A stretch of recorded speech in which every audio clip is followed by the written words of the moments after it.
ये मुतालिबा है कि उनकी तदफीन हो जाए वहाँ पर जल्द से जल्द। और उनका जो सामान वगैरह है वो मेरे पास भेज दीजिए। आप एक ही बेटी है ना उनको पहले शौहर से? अगर आपने हमारे चैनल को सब्सक्राइब नहीं किया है तो आपको यहाँ सब्सक्राइब बटन दिख रहा है, उसे क्लिक करिए और सब्सक्राइब कीजिए और साथ ही साथ बेल आइकॉन को भी क्लिक करिएगा जिससे कि आपको ताज़ा अपडेट मिलते रहे।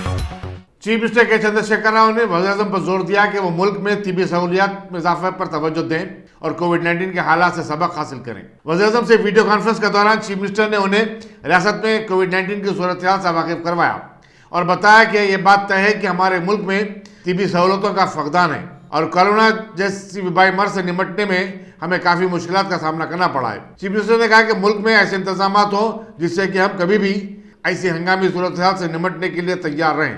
चीफ मिनिस्टर ने कहा कि हमें इस बात का जायजा लेना होगा कि हमारे मुल्क में जो दवाखाने और जो तिब्बी अमला है वो हमारे लिए काफ़ी है या नहीं। चंद्रशेखर राव ने बताया कि तेलंगाना में कोरोना वायरस से सेहतियाब होने वालों की शरह 71% है, जबकि अमवात की शरह 0.7 है। उन्होंने बताया कि रियासत में कोविड-19 के टेस्टों में इजाफा हुआ है। इस मौके पर वजीर सेहत इटाला राजेंद्र, हुकूमत के मुशीर Raju Sharma, chief secretary Somesh Kumar, director general police M Mahender Reddy, principal secretary महकमे सेहत Syed Murtaza Ali Rizvi, director public health Srinivas Rao और दूसरे भी मौजूद थे। अंदमा आने वाले माह मुहर्रम के इंतजाम के सिलसिले में एक जायजा इजलास आज वजीर अखिलत तैमूर कपूला ईश्वर के इजलास पर मुनक़िद हुआ, जिसमें मुस्लिम उलमा और सरकारी अहदेदारों के अलावा रियासती वज़रा, अरकान असम्बली और कौंसल भी शरीक थे। शिया फ़िरक़े के लोगों का इसरार है कि हुकूमत कोविड-19 के चलते मजालिस अज़ा और जुलूस बीबी कलम के लिए अपनी पॉलिसी का ऐलान करे। इस ज़िम्न में खुसूसी इंतजाम भी किए जाएँ।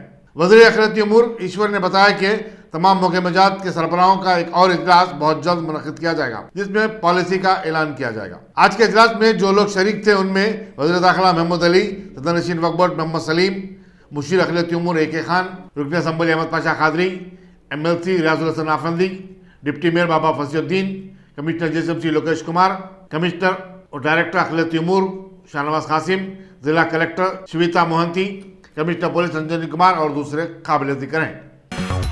सऊदी शहरी से शादी करने वाली एक हैदराबादी खातून का रियाज में इंतकाल हो गया। मस्जिद बचाओ तहरीक का तर्जुमान अमजदुल्लाह खां खालिद ने मुतफ़िकी दफ्तर की इत्तला पर मरकजी वज़ीर ख़ारिजा S जयशंकर से इस खातून की नाश हासिल करके सऊदी अरब में ही तदफीन के इंतजाम करने की ख्वाहिश की। बताया जाता है कि इस खातून की 1990 में एक सऊदी शहरी अब्दुल्ला अल खतानी से शादी हुई थी। उनकी एक बेटी हैदराबाद में रहती है। 30 जुलाई को माँ से फ़ोन पर बातचीत की थी, लेकिन 31 जुलाई को फ़ोन करने पर मालूम हुआ कि उनकी माँ को दवाखाने में शरीक किया गया है और फिर 1 अगस्त को व्हाट्सएप पे मैसेज आ गया कि उनकी माँ का इंतकाल हो गया। अमजदुल्लाह खां खालिद ने वज़ीर ख़ारिजा से अपील की कि वो सऊदी अरब में हिंदुस्तानी सिफारत खाने को हैदराबादी खातून की नाश की तदफीन के इंतजाम करने की हिदायत दें। साथ जो है हमारे रेहाना बेगम जो अकबर नगर ईदी बाजार के रहने वाले हैं, उनकी लड़की है यहाँ पर, इनका नाम है सादिका बेगम।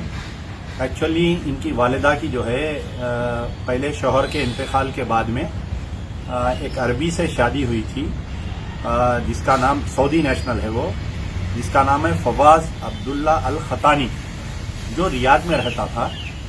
तो ये लोग जो है ये बड़े अच्छे से रह रहे थे, लेकिन कुछ दिन पहले एक रोड एक्सीडेंट में 24 जुलाई 2020 को जो है जो इनके वालदा के जो अरबी शौहर थे उनका इंतकाल हो गया।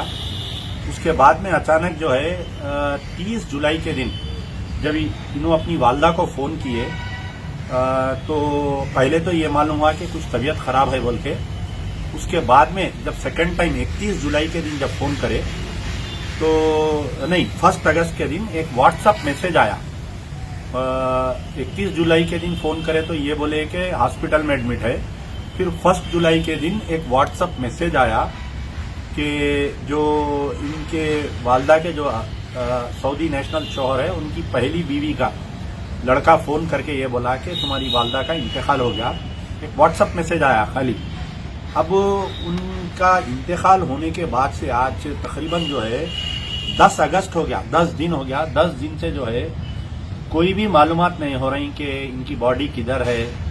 ये लोग कई दिन से इंडियन एम्बेसी रियाद को भी फ़ोन कर रही, मैसेजेस कर रही, और जो पहली वाइफ का बेटा है उसको भी फ़ोन कर रहे हैं और उनके अफराद ख़ानदान को फ़ोन कर रही। ये उनकी वालदा की फ़ोटो है ये। तो अभी तक कुछ चीज़ मालूम नहीं हो रही।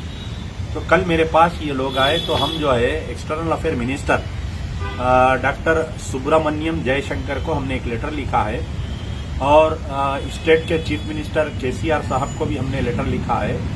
हमारा मुतालबा है कि क्योंकि ये कोविड-19 का जो प्रॉब्लम चल रहा है इसमें तो डेड बॉडीज़ को नहीं ला रहे हैं, हम इनका कंसेंट भी इंडियन एम्बेसी को भी भेजे हैं ताकि इनकी बॉडी रिसीव करके इनकी तदफीन वहाँ पर जल्द से जल्द अमल में आए। और इनके जो बिलोंगिंग्स है, अगर कुछ पैसे इनके निकलते हैं इनके, तो इनके लड़की, जो एक ही लड़की है, इनको पहले शौहर से जो है एक ही लड़की है, इसको पैसे भी भिजा दिए और इनके बिलोंगिंग्स भी भिजा दिए, और जल्द से जल्द इसके ऊपर एक्शन लेना चाहिए। मिनिस्टर फॉर एक्सटर्नल अफेयर से खुसूसी हमारी गुजारिश है, और इंडियन एम्बेसडर इन रियाद सऊदी अरब से भी हमारी गुजारिश है कि जल्द से जल्द इस मसले को हल करें। आपसे जो है सादिका बेगम कुछ बात करेंगे, आप जोर से।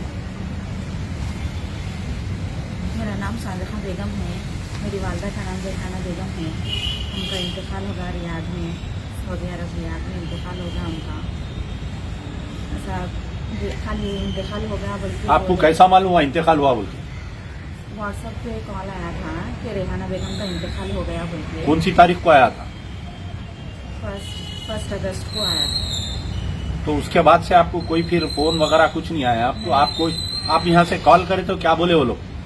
कुछ नहीं बोल रहे, कॉल रिसीव नहीं कर रहे, व्हाट्सएप पे मैसेज करे तो खाली मैसेज देख ले रहे, लेकिन रिप्लाई कुछ भी नहीं दे रहे इन लोग। अब आपका क्या मुतालेबा है? आप भारत सरकार से, गवर्नमेंट से क्या मुतालेबा कर रहे हैं और इंडियन एम्बेसी से क्या मुतालेबा है आपका? ये मुतालेबा है कि उनकी तदफीन हो जाए वहाँ पर जल्द से जल्द, और उनका जो सामान वगैरह है वो मेरे पास भेज कर दीजिए। आप एक ही बेटी है ना उनको पहले शौहर से? उर्दू के नामवर शायर राहत इंदौरी का आज दोपहर इंदौर में इंतकाल होगा। उन्हें कोविड-19 पॉजिटिव पाए जाने के बाद इतवार को श्री अरबंदू हॉस्पिटल में शरीक करवाया गया था। वो 70 बरस के थे। राहत इंदौरी अपनी बेबाक शायरी और बर्जस्ता अशार के मामले में काफी मशहूर थे। उनका ये शेर पूरी उर्दू दुनिया में मशहूर हुआ था, जो ये है, सभी का खून शामिल है यहाँ की मट्टी में, किसी के बाप का हिंदुस्तान थोड़ा ही है। उनका असली नाम राहत कुरैशी था। पसमानदगान में बेवा सीमा राहत के अलावा फर्जंदान सबीर इंदौरी, शिबली इंदौरी, फैसल इंदौरी और सतरज इंदौरी शामिल है। यशोदा हॉस्पिटल में कोविड-19 के मरीजों के इलाज के नाम पर भारी रकूमात ऐंठने की इत्तलात के पस मंजर में बीजेपी के सैकड़ों कारकुनों ने आज मलकपेट यशोदा हॉस्पिटल के सामने जबरदस्त एहतजाजी धरना दिया। उनका मुतालबा था कि हुकूमत इस दवाखाने के खिलाफ सख्त कार्रवाई करे और उसका लाइसेंस मनसूख करे। धरने की वजह से आसपास के इलाके में कुछ देर के लिए कशीदगी फैल गई थी और दूसरे नगर जाने वाली अहम शाहरा पर ट्रैफिक मजदूद रही। बीजेपी के लीडर भास्कर ने कहा कि यशोदा कोविड-19 के मरीजों से 15 से 50 लाख रुपए तक वसूल कर रहा था और इलाज के नाम पर लूटमार मचाई हुई थी। उन्होंने कहा कि दूसरे खांगी और कारपोरेट दवाखानों का भी यही हाल है। पुलिस ने एहतजाजियों को बादियाजा हिरासत में ले लिया और चादरघाट पुलिस स्टेशन को मुंतकिल किया, जहां उनकी जमानत पर रिहाई अमल में आई। రాష్ట్రంలో కరోనా బారిన పడి వేలాది మంది ఈరోజు ఇబ్బంది పడుతున్న తరుణంలో ఈ యొక్క రాష్ట్ర ముఖ్యమంత్రి చూసి చూడనట్టుగా వేరుస్తున్నటువంటి విషయం ఏదైతుందో మీ అందరికీ తెలుసు. ప్రైవేట్ ఆసుపత్రులలో ఈరోజు పేదలు వైద్యం చేసుకుందామని పోతే పొజిలోపే ఆడ ఆ ఫీజులను చూసి ఆ యొక్క ఆవరణలో చనిపోయినటువంటి విషయాలు ఎన్నో. ఈరోజు ఈ రాష్ట్రంలో కరోనాను ఆరోగ్యశ్రీలు చేర్చపోగా ఈ దేశంలో నరేంద్ర మోడీ ఆయుష్మాన్ భావన్ను ప్రవేశపెట్టమంటే మొండి వైఖరితో ఈ యొక్క రాష్ట్రంలో ఆయుష్మాన్ భావ పథకాన్ని అమలుపరుస్తలేడు. ఈరోజు జిల్లాలలో చూస్తే అక్కడ ఉన్నటువంటి బెడ్ల మీద చనిపోవడం జరుగుతున్నది. ఈ కరోనాతోని వేలాది మంది చనిపోతుంటే నిమ్మకి నీరెత్తినట్టుగా వాళ్ళకు సంబంధించినటువంటి కార్యకర్తలకు ప్రైవేట్ హాస్పిటల్లో వైద్యం కల్పిస్తూ ఈరోజు దళితులు చాలామంది పేదవాళ్ళు వైద్యం అందించలేక చాలామంది చనిపోతున్నారు. కాబట్టి భారతీయ జనతా పార్టీ ఈ యొక్క రాష్ట్ర ముఖ్యమంత్రి గారికి ఒకటే చెప్తున్నాం, తక్షణమే కేసీఆర్ గారు కరోనా ఆరోగ్యశ్రీలో చేర్చాలని చెప్పి మా యొక్క డిమాండు ఆయుష్మాన్ భారత్ పథకాన్ని ఈ యొక్క రాష్ట్రంలో అమలు చేయాలని చెప్పేసి Bharatiya Janata party SC మోర్చాగా demand చేస్తున్నాము. సిగ్గుండాలే కేసీఆర్. ఈ రోజు వరకు దాదాపు రోజు వందల మంది వేల మంది చచ్చిపోతుంటే నువ్వు తప్పు లెక్కలు చెప్పుకుంటా ఈ రాష్ట్రంలో కరోనా విజృంభిస్తలేదు, ఈ రాష్ట్రంలో కరోనా వస్తలే అని చెప్పేసి చెప్తున్నావు. నువ్వు ఒక్కసారి మండల కేంద్రాలలో జిల్లా కేంద్రాలలో చూడు ఎంతమంది కరోనా బాధితులు అవుతున్నావు చూడు. నువ్వు కిట్లు ఇస్తున్నా అని చెప్తున్నావు.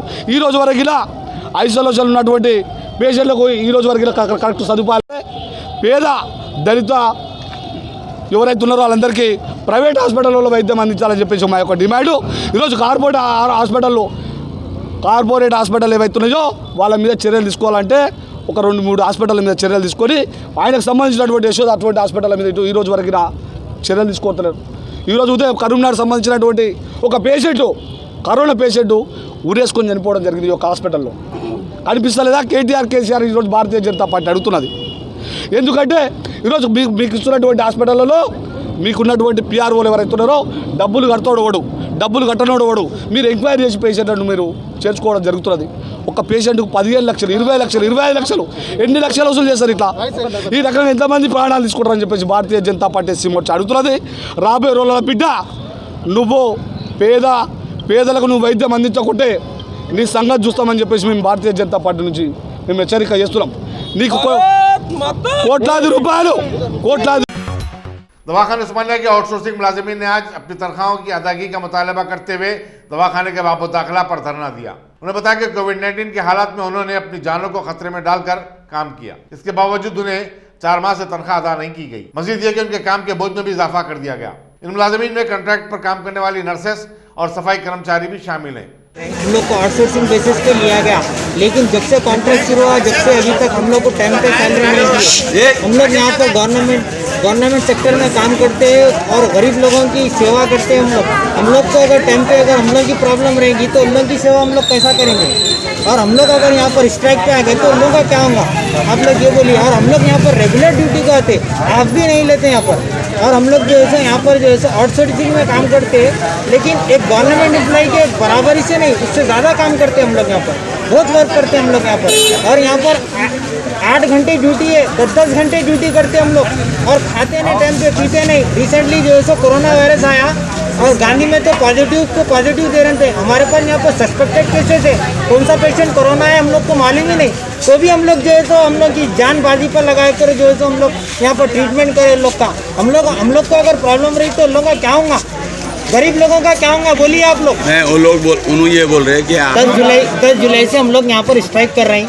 एवरी डे बोल रहे हैं 5 डेज में सैलरी आता, 2 डेज में सैलरी आता, हर दिन जो है एक्सपेंड कर रहे हैं। जिस दिन भी हम लोग स्ट्राइक कर रहे हैं 2 दिन बढ़ा दे रहे हैं, और एक ना एक नई जो है पॉलिसी कर रहे हैं। एक दिन अकाउंट नंबर गलत है बोल रहे हैं, एक दिन अकाउंट डिटेल नहीं दिए बोल के बोल रहे हैं। हम लोग को सैलरी होने का है, और रिसेंटली जो है सो कल ही या परसों जो है सो निम्स और गांधी हॉस्पिटल में जियो नंबर पास हो गया 17,000 से लेके 30,000 तक। और हम लोग यहाँ पर टेक्नीशियन का कोर्स करते, और हम लोग यहाँ पर पेशेंट की सेवा करने के लिए हम लोग, और हम लोग ऐसा खर्चेंगे तो पेशेंट की सेवा कौन करेगा यहाँ पर? ये बोलिए आप लोग। मेरी रिक्वेस्ट है हेल्थ मिनिस्टर सर से, हम लोग की जो भी प्रॉब्लम है पूरी सॉल्व करिए, और हम लोग को आउटसोर्सिंग में हम लोग मस्जिद बचाओ तहरीक के तर्जुमान अमजदुल्ला खां खालिद ने भगत सिंह युवा सेना के लड्डू यादव के खिलाफ पुलिस स्टेशन दबीपुरे में शिकायत दर्ज करवाई, और उन्होंने इल्जाम आयद किया कि लड्डू यादव उनके खिलाफ फहश जबान इस्तेमाल कर रहा है और धमकियां भी दे रहा है। अमजदुल्ला खां खालिद ने बताया कि उन्होंने कराची बेकरी मुजम जाय मार्केट के पास लड्डू यादव की तरफ से लगाए गए इश्तिहार अंगेज होर्डिंग्स को उतरवा दिया था। चुनांचे लड्डू यादव ने उनके खिलाफ बयान देते हुए नाजेबा जबान इस्तेमाल की, हत्ता कि उसका लबो लहजा भी धमकाने वाला था। मस्जिद बचाओ तहरीक के तर्जुमान ने पुलिस से मुतालबा किया कि वो लड्डू यादव के खिलाफ सख्त कार्रवाई करें। मैं जो है अब दबीरपुरा पुलिस स्टेशन में अभी हमारे इंस्पेक्टर साहब से मुलाकात किया और एक रिटर्न कंप्लेंट दिया हूँ।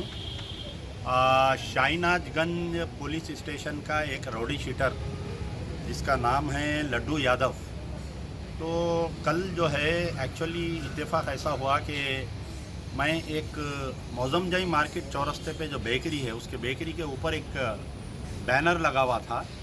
वो बैनर में ये लिखा हुआ था कि भैरों के लिए सुनाने के लिए कुछ बम धमाकों की ज़रूरत होती है, तो उसमें यह था कि एक तरफ जो है भगत सिंह की फ़ोटो डाली गई और एक तरफ पे नरेंद्र मोदी की, किशन रेड्डी की फ़ोटो और एक राउडी शीटर की फ़ोटो और राम मंदिर के निर्माण की मुबारकबाद थी उसमें, फाउंडेशन। तो पहले तो यह है कि राम मंदिर का इंडिपेंडेंस डे से क्या ताल्लुक़ है बताइए आप।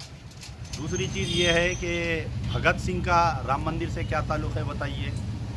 तो एक राउडी शीटर ये नारे लगाना, इसकी तरफ से शहर का गंगा जमनी तहजीब और शहर की फ़िज़ा ख़राब होने के चांसेस थे। तो मैं कल जो है Baldia, greater Hyderabad municipal corporation और हमारे कमिश्नर ऑफ पुलिस से मुतालबा किया कि वो बैनर को निकालो।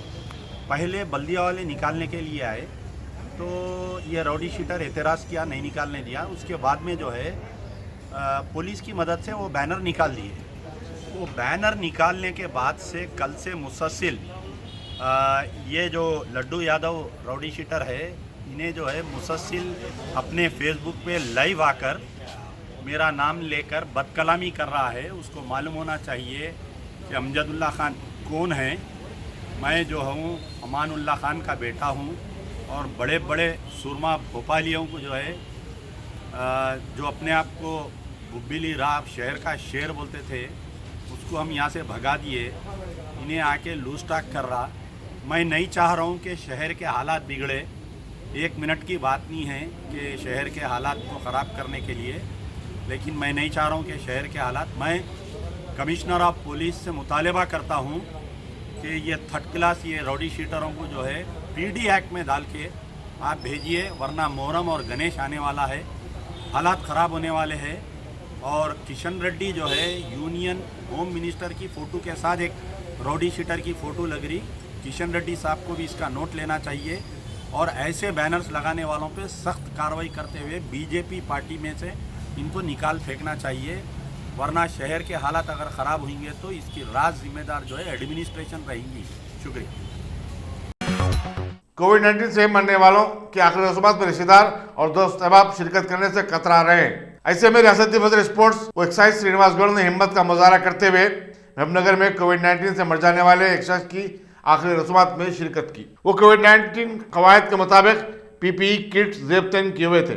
उन्होंने अफसोस का इजहार किया कि माँ की आखिरी रस्मात में औलाद शरीक नहीं हो रही है और बच्चों की मौत में वालिदैन शरीक नहीं हो रहे। ऐसा लगता है कि लोगों की इंसानियत और ज़मीर दोनों मर चुके हैं। कोविड-19 के मैयतों के करीब जाने में एहतियात ज़रूरी है, लेकिन इसका मतलब ये नहीं है कि आखिरी रस्मात में शिरकत से ही गुरेज किया जाए। श्रीनिवास गौड़ ने कहा कि डॉक्टरों का कहना है कि पीपीई किट्स इस्तेमाल करते हुए 5 से 10 अफराद आखिरी रस्मात में शिरकत कर सकते हैं।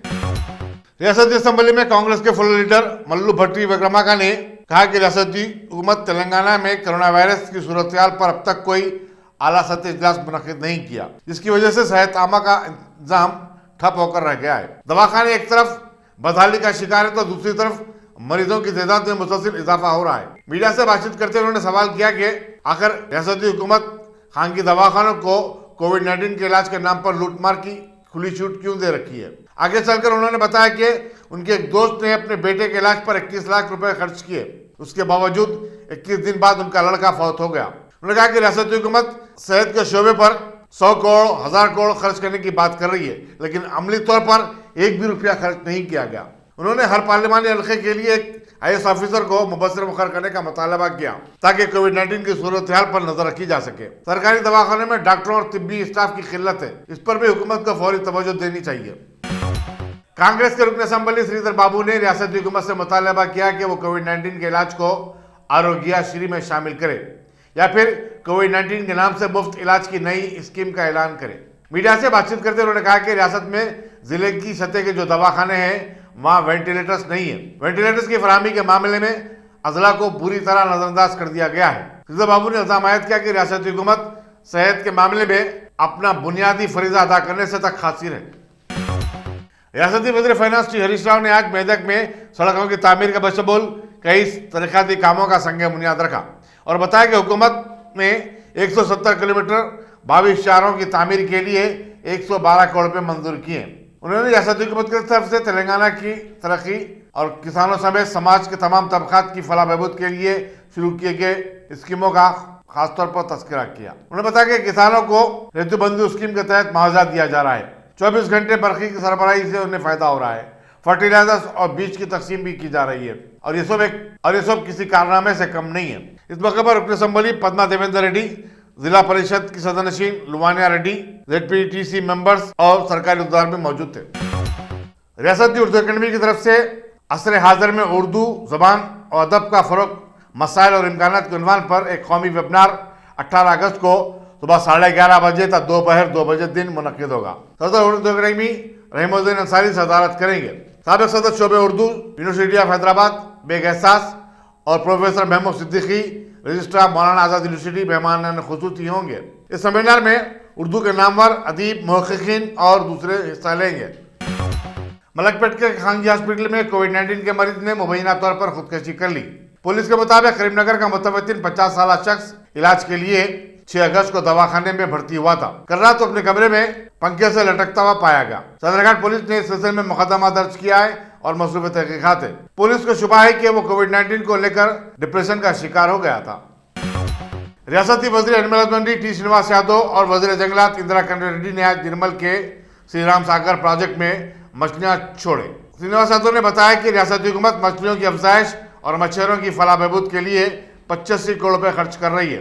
पूरी रियासत में तालाबों, कुंटों और नदियों में 80 करोड़ रुपए की मछलियां मुफ्त छोड़ी जा रही हैं। इस मौके पर जिला कलेक्टर मुशर्रफ फारूकी भी मौजूद थे।